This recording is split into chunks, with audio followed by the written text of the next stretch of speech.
Hello again, and welcome back to Tag. This round of Tag is called Fight, Forever in God's Hands by Coach Dana Taylor. In this round of Tag, we are talking about ways that we keep those tags off of us or ways that we think about how never to pick up those things again.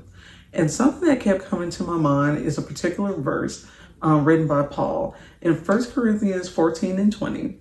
He tells us, "Dear brothers and sisters, be childish in your understanding of those things. Be innocent as babies when it comes to evil, but to be mature in ways of thinking."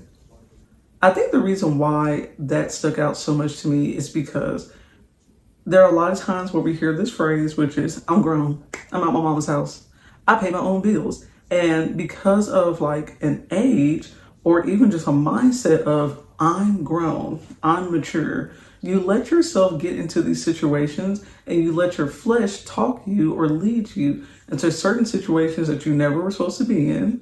Not only do you get to those situations, but you mature in those situations. And when it comes time for you to really go through a transformation or renewing of your mind and deliverance, it seems like it's so hard because you're pulling at this root that became a tree. You let the seed of sin mature over years and over time, and now you have to like cut and cut and cut at it, like cutting down this huge tree.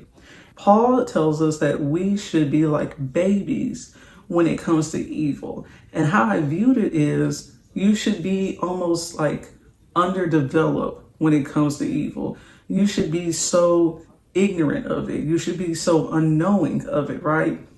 And the reason I think that it's so important for us to be innocent to those sort of things is because of the way that sin can mature.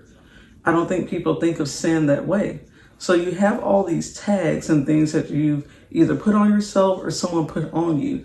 But once that seed was planted, it matured to so many things, right? We've seen in the last round of Tag how one person might have had one incident and it seemed like an isolated incident, but it led to watching this. It led to drinking this. It led to inhaling this. It led to just all these other ways that you were never supposed to be in the first place because the seed was planted and it matured up.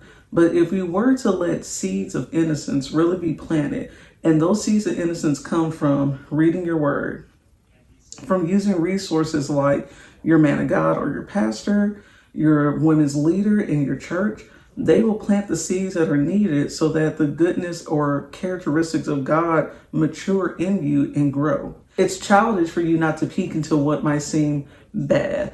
And so you think you're being